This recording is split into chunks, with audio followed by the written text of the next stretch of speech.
अगर तुम सोचते हो कि जो तुम्हारी आंखें देखती हैं वही सच है, तो तुम एक बहुत बड़े भ्रम में जी रहे हो, क्योंकि सच वो है जो छिपा हुआ है, जो सदियों से दबा दिया गया है, मिटा दिया गया है, या जिसे जानबूझकर हमसे छिपा लिया गया है। क्या तुमने कभी सोचा है कि आखिर हमारे वेद, पुराण और शास्त्रों में पाताल लोक का इतना विस्तार से वर्णन क्यों है? क्या ये सिर्फ कहानियां हैं, या फिर उनके पीछे छिपा है एक ऐसा रहस्य जिसे जानकर तुम कांप जाओगे? आज मैं तुम्हें ले चलूंगा उस रहस्य की ओर जिसे नागलोक कहा जाता है। वो दुनिया जो इस धरती के नीचे है, वो सभ्यता जो इंसानों से हजारों साल आगे थी, और वो अस्तित्व जिसे हमने एलियंस कहकर टाल दिया। लेकिन क्या हो अगर नागराज वासुकी और उनका साम्राज्य वाकई अस्तित्व में था? क्या हो अगर पृथ्वी के नीचे सचमुच एक और विकसित दुनिया छिपी हुई है? और क्या हो अगर वो आज भी वहां मौजूद है, बस हमसे छिपकर? कहते हैं जब सागर मंथन हुआ था तो वासुकी नागराज ने खुद मंदराचल पर्वत को मथने के लिए रस्सी का रूप लिया था। कोई सामान्य जीव ऐसा क्यों करेगा? क्या तुम समझते हो ये सिर्फ प्रतीकात्मक बातें हैं? नहीं, ये संकेत हैं एक ऐसे नागवंश के जो सिर्फ सांप नहीं थे। वो थे एक विकसित प्रजाति जिनके पास इतनी शक्ति थी कि वो देवताओं के साथ खड़े हो सकते थे। उनकी त्वचा चमकती थी, आंखें दीप्तिमान थीं, उनकी भाषा अलग थी, और उनका विज्ञान इतना उन्नत था कि हम उसे आज भी समझ नहीं सकते। उन्होंने पृथ्वी पर नहीं, पृथ्वी के नीचे अपने महल बनाए, पाताल लोक, जिसे आधुनिक विज्ञान ने अब सबटेरेनियन सिविलाइजेशन कहा है।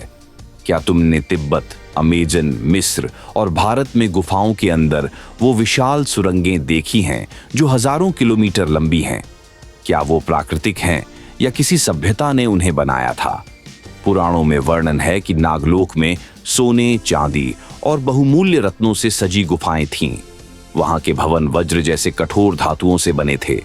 वहां सूर्य की रोशनी नहीं जाती थी, लेकिन वहां अंधकार भी नहीं था। वहां कृत्रिम सूर्य थे, कृत्रिम वातावरण था, और वहां के नाग इतनी ऊंचाई तक उड़ सकते थे जितना आज के हवाई जहाज भी नहीं पहुंच पाते। अब सोचो, ये सब कल्पना है या विज्ञान से भरी हुई सच्चाई? अगर कल्पना होती तो इतनी विस्तार से विवरण क्यों होते? और सोचो, जब भगवान कृष्ण के पोते अनिरुद्ध को बाणासुर ने बंदी बनाया तो कृष्ण खुद नागलोक तक गए थे युद्ध करने। क्या यह संभव है कि एक भगवान भी उस लोक तक पहुंच सकते थे? क्या वो सिर्फ कथा है, या उस कथा में छिपी है एक तकनीक, एक रूट, एक गुप्त मार्ग जो पृथ्वी के नीचे कहीं है? अगर तुम सोचते हो कि जो तुम्हारी आंखें देखती हैं वही सच है, तो तुम एक बहुत बड़े भ्रम में जी रहे हो, क्योंकि सच वो है जो छिपा हुआ है, जो सदियों से दबा दिया गया है, मिटा दिया गया है, या जिसे जानबूझकर हमसे छिपा लिया गया है। क्या तुमने कभी सोचा है कि आखिर हमारे वेद, पुराण और शास्त्रों में पाताल लोक का इतना विस्तार से वर्णन क्यों है? क्या ये सिर्फ कहानियां हैं, या फिर उनके पीछे छिपा है एक ऐसा रहस्य जिसे जानकर तुम कांप जाओगे? आज मैं तुम्हें ले चलूंगा उस रहस्य की ओर जिसे नागलोक कहा जाता है।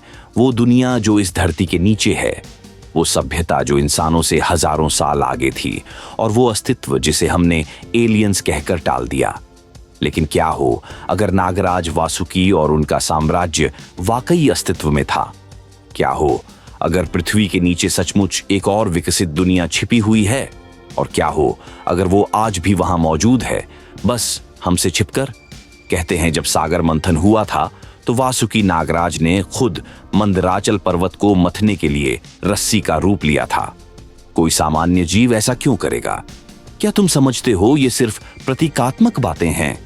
नहीं, ये संकेत हैं एक ऐसे नागवंश के जो सिर्फ सांप नहीं थे।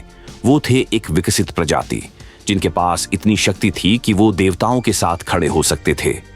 उनकी त्वचा चमकती थी, आंखें दीप्तिमान थीं, उनकी भाषा अलग थी, और उनका विज्ञान इतना उन्नत था कि हम उसे आज भी समझ नहीं सकते।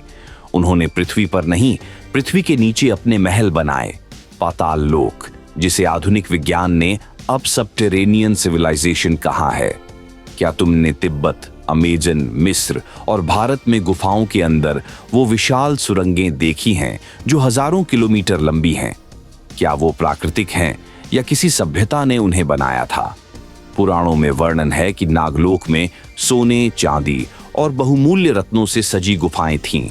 वहां के भवन वज्र जैसे कठोर धातुओं से बने थे। वहां सूर्य की रोशनी नहीं जाती थी, लेकिन वहां अंधकार भी नहीं था। वहां कृत्रिम सूर्य थे, कृत्रिम वातावरण था, और वहां के नाग इतनी ऊंचाई तक उड़ सकते थे जितना आज के हवाई जहाज भी नहीं पहुंच पाते।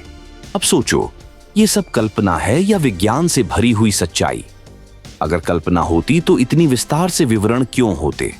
और सोचो, जब भगवान कृष्ण के पोते अनिरुद्ध को बाणासुर ने बंदी बनाया तो कृष्ण खुद नागलोक तक गए थे युद्ध करने।